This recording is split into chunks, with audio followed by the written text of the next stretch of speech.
Very early this morning, I got a call from the United States of America from my aunt telling me na nag-ceasefire daw po. Donald Trump has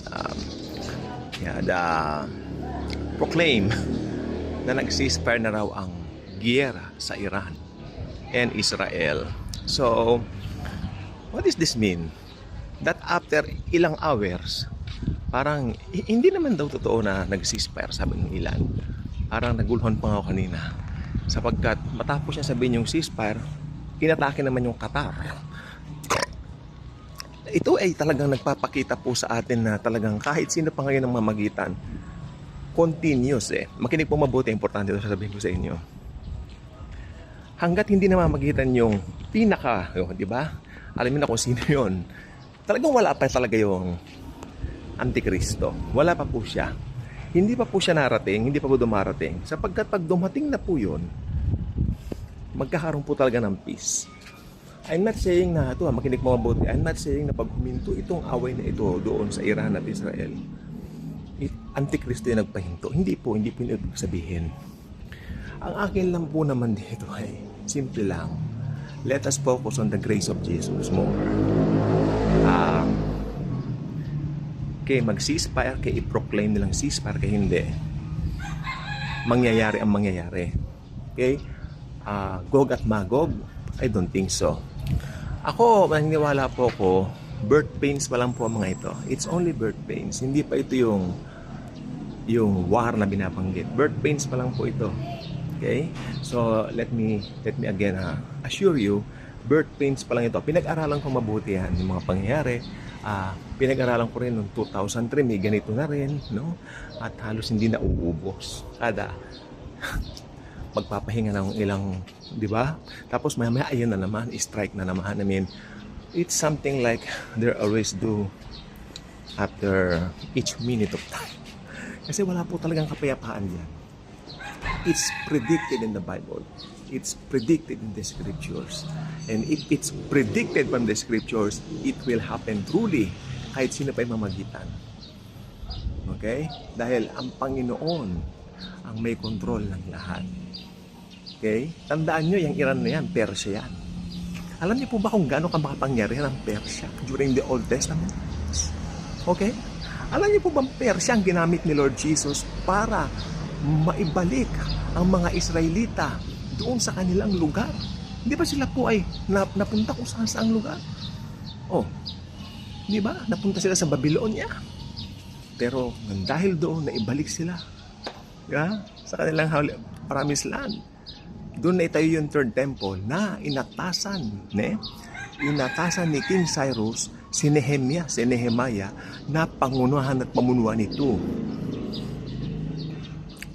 So, nakakalungkot ngayon na yung Persia na ginamit ni Jesus para maibalik ang mga Israelita during the time of Daniel, no? Doon sa ano tawag dito? Holy Land, no? Dito doon sa holy place ka lang natin, no? Sabi Israel, yung banal na lugar, no? Ay ito na ngayon ang pume-persecute dito sa bansang ito, Israel nga, siyempre. Pero kung titignan po natin yung pinakaugat nito, nandun na talaga yung ugat nun. Di ba? Nandun na talaga yung ugat nito. Noong pamaan sa Bible. Tingnan niyo po yan nangyari. Okay, babalik po tayo. Doktrina po tayo nga. Doktrina po tayo, no? Okay. May binanggit po si Apostol Pablo na si Hagar, di ba? Nire-represent nito ang Mount Sinai, di ba? Tapos, tama po ba ako? Tapos, ito namang si Sarah, nire-represent niya ang Land of the Promise. Siyempre, yung mga naging anak nila, tignan po natin. Sino ba yung naging anak ni Hagar? Paano lumabas yung anak ni Hagar? Simple lang po yan. Sa buong pag-akala ni Sarah na wala na siyang pag-asang magkaroon pa ng anak, nilapitan niya yung napakaganda niyang alipin na Egyptian na nagngangalang Hagar. Pinakiusapan niya tong sumiping sa kanyang darling, nasa kanyang asawa, na si Abraham. Siyempre, gusto naman ni Abraham, siyempre, no? At ayun nga, nabuo nga po si, ang pangalan nito? Ishmael. di ba, Ismael. Nabuo po si Ismael na ngayon po ay ninuno ng mga Arab countries, Arab nations, and all, you know what, lahat ng mga Middle Eastern na nakapalibot sa Israel. Although Middle East ang Israel, pero sinasabi ko lang po, yung hindi mga Israelites, mga Gentile nations around Middle East. So, yun po ang gusto ko po sabihin po sa inyo. And then, syempre, yung naging anak po ni Sarah, alam naman po natin, si Isaac, si Isaac, no? Na talaga naman pong sinasabi ng mga Hudyo na yun ang kanilang pinakaninuno. Actually, sinabi po talaga ng Bible na tignan mo, ang between sa langit, Abraham, ganyan magiging karami ang iyong mga lahi. Syempre, nagkalat ang lahi niya. May lahi siya kay Isaac, may lahi din siya kay Ismael, di ba? Pero hindi po natapos dyan. Kasi nung si Isaac ay napakatanda na ni Isaac, meron siyang napangasawa na pangalan pala ay Rebecca. Siyempre, bata pa sila noon. And then nung sila po ay nagkaanak din silang kambal din. Nagkangalang Iso at Jacob. Alam natin, napakalaking parte ng role ni Jacob sapagkat later on, he will be called Israel. Doon nagmula. Doon kinuha, doon iginaya. Diba? Doon, kaya, Israel, yes. At ang nangyari po nito, nilinlang ni Rebecca yung kanyang anak na si Esau. Tandaan nyo, paborito po ni Isaac si Esau. So parang nakikita ko ngayon, paborito ni Isaac yung, di ba, yung lahi ng mga Edomites. Sapagkat galing kay Esau yon. So ibig sabihin, mahal na mahal niya po si Esau. Si Esau sa English. Mahal na mahal niya si Esau. At pinatawag niya, sabi niya, anak, come on, I will give you your blessing. Actually, sa English po, the blessing with the definite article the. The blessing, I will give you the blessing. So come on now and give me my favorite food. Cook me my favorite food, and afterwards you give it to me, I will give you the blessing. Napakahalaga po nun. Buong buhay po. Narinig ni Rebecca. Yung si Rebecca, paborito naman niya yung bunso niya na si Jacob. Si Jacob. Anak, sabi niya kay Jacob, I heard your father talking to your brother Esau.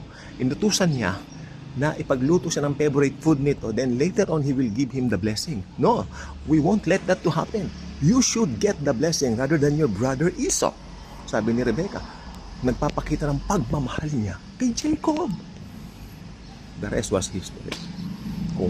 Pero mami, ni Jacob, Mom, paano po yan? Balbo ng kuya ko eh. Para siyang, yung kamay niya talagang mabalbon. Parang kamay ng gorilla. Sabi niya, balbon talaga yan. Hairy, very hairy si kuya ko kanya. Ako nang bahala dyan. Kumuha ng goat skin, yung goat. Yung coatis ng goat. Siguro yung balat niya, ganyan tilaptas ni Rebecca, binalot niya sa kamay ng anak niya para papalabasin na siya nga si Esau. Nagtagumpay po siya kasi pagpasok niya ganon. Sabi ni Isaac, napakabilis mo yatang dumating, Esau. Sabi naman ni Jacob na nagpanggap na si Esau. Sabi niya, yes, Father, the Lord provided it for me.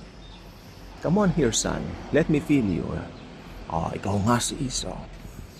Tapos pinakain niya yung tatay niya at binigay na yung blessing na siya naman pagdating ni Esau. Iyak siya ng iyak. May natira pa bang blessing sa akin? So, yun na. Doon na po nagsimula yung conflict. Lumago ang lahi nila hanggang sa naniniwala doon nagsimula yung conflict. Dahil nagtanim na po talaga ng sama ng loob si Esau kay Jacob right after that. So hanggang ngayon may conflict. Nasundan. At pero ang pinagmulan po niya, huwag natin kalimutan, nilahi din ni Ismael at ni Isaac. Kaya para magkapartner ngayon dito si Isaac at si Jacob, si Ismael at saka si Esau. Although ang paborito naman ni Isaac, si Esau. Alam niyo, magbasa kayo ng Bible. Ang sayang magbasa ng Bible. Kasarap basahin ang Word of God. Makikita mo rin, di ba magkano pala ito? Paborito ko niya si Esau. O sige lang po, na-share ko lang po sa inyo. Nag-ceasefire daw o hindi, si Jesus mahal